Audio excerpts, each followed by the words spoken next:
Hello everybody, welcome back to Just Martin Videos, and today I have a review, unboxing and test for you. This is for the Audio-Technica 2035 microphone. This is a studio condenser, large diaphragm, and it cost me £131 from amzn.to, and in the US it's a similar price in dollars. So without further ado, let's get into the unboxing. So here we are, and let's open up the box to begin with. So inside, first of all, there is just some simple padding. Now I've already had a quick look at this padding before, so it's, it's one little bit there, that's all. And then inside you get your manuals, so this is your warranty, how to dispose of it, and for basic information about it. So as you can see there, it's a Cardioid condenser, 20 to 20,000 Hertz pickup range, frequency roll-off switch of 80 Hz or over 12 decibels per octave, open circuit sensitivity of minus 33 decibels, so on. You don't really need to know too much about it. It does require phantom power though, so you need a mixing desk to plug it into or a preamp.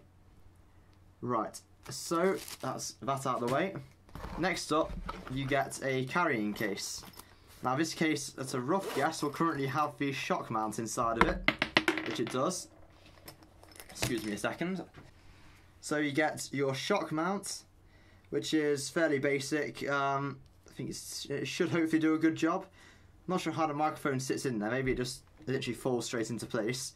And then there's an adapter from the US mic stand, which is that, into a UK mic stand, which is a smaller diameter. And that just screws straight in, so I'll get that ready now for use. Right, so that is the shock mount and the case next to it. Now the final bit, of course, is the microphone. So as you can see, if you get just into the right kind of light, this actually, yeah, there you go, has a diaphragm inside there. I believe if you turn it over, it is a closed back diaphragm, so it is only cardioid. Only this side will pick up any sound. There we go. Now it's also got two switches on it. It's got a pad which takes off 10 decibels, so if you want to kind of remove some background noise easily, just use that. And then you've also got a low cut which rolls off, I think it said about 80 decibels. That's useful if you want to reduce like hand noise, so if you're holding the microphone and speaking into it, that's useful. Otherwise you can also use it if you want to get some of the rumble out of your voice. So that is the microphone unboxed. I think now we should move on to the test. So in the test we'll be comparing the Audio-Technica to my laptop audio, my camera audio, and my Zoom H1 audio. So we'll see how that all goes, and I'll see you in a minute. Okay, so first of all we have the Audio-Technica AT2035. This is with absolutely no settings changed on it whatsoever. I'm approximately 2 inches away from the microphone and just talking in my normal tone of voice as I would do any normal video. So next up I'm going to move back a bit further, so I'm about 5 inches away now, maybe a tiny bit more, and the level drops a bit and you'll probably find it's less bassy and you'll get less plosives as well as I'm talking. So next up we will turn on the pad and see how that sounds. Right, so this is the microphone with the pad on, so hopefully you should find the level is a bit lower. I'm now about 2 inches away from the microphone again, so yeah, the level will be lower as I can see on Audacity right now, and any extra noises, like if I do stuff around behind it, it won't be picked up as much. I mean, it's only a front-facing microphone anyway, so clicking behind it will not be picked up as easily. So that is the pad. Next we will try the roll-off, so just give me a second. So here we go, we now have the low-cut filter turned on. This should be taking out some of the bass notes from my voice. So if I go down, talk a bit lower now, and get a bit closer to the microphone, you should find there's less bass and more of the high frequencies. So that is pretty much the Audio-Technica AT2035 tested out. Now let's move on to the laptop audio. So here we have the onboard audio from my laptop. It's a pretty bad microphone. I don't know if it has noise cancelling on it or anything like that. This is just for bare bones settings. And hopefully it's not too bad in sound, but I never ever use it anyway, because I know that I can get better quality elsewhere. So that is the very, very brief but all we require test of the laptop microphone. Now let's move on to the onboard camera microphone. So here we go now onto the camera audio, and this is currently on the low noise pickup setting, so it only picks up basically the noise as it happens around it.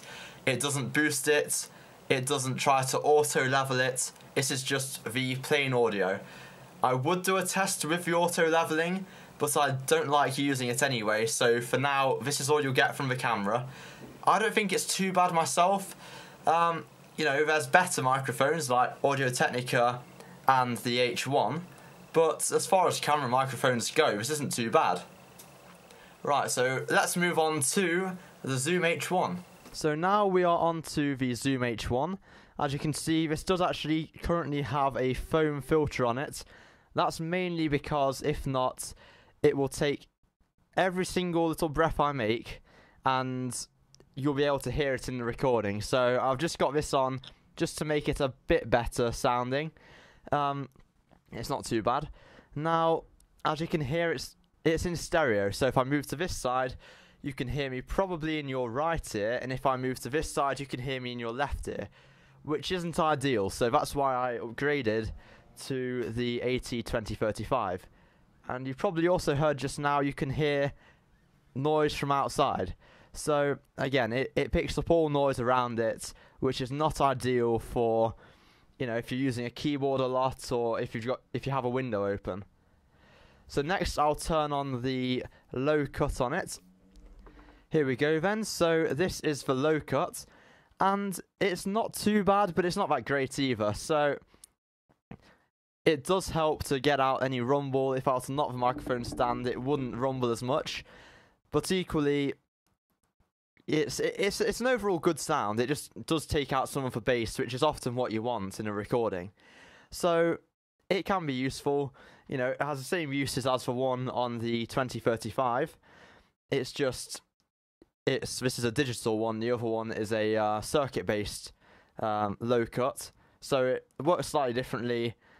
But I think overall the sound is still quite good. Right then, so that is all of the microphones tested out, and I'll let you guys decide which one is best. I personally think that the AT2035 is the best out of all of them in general. For field use, I'd say the Zoom H1. For pretty much any use outside of a studio, I'd say the Zoom H1. The camera audio is good if you're going to overdub later on, and really, the only one I would advise against using is the laptop microphone. It is so bad, you don't want to ever use that. But anyway, thank you very, very much for watching. I hope you enjoyed the video, and I'll see you all next time. Thank you, and goodbye.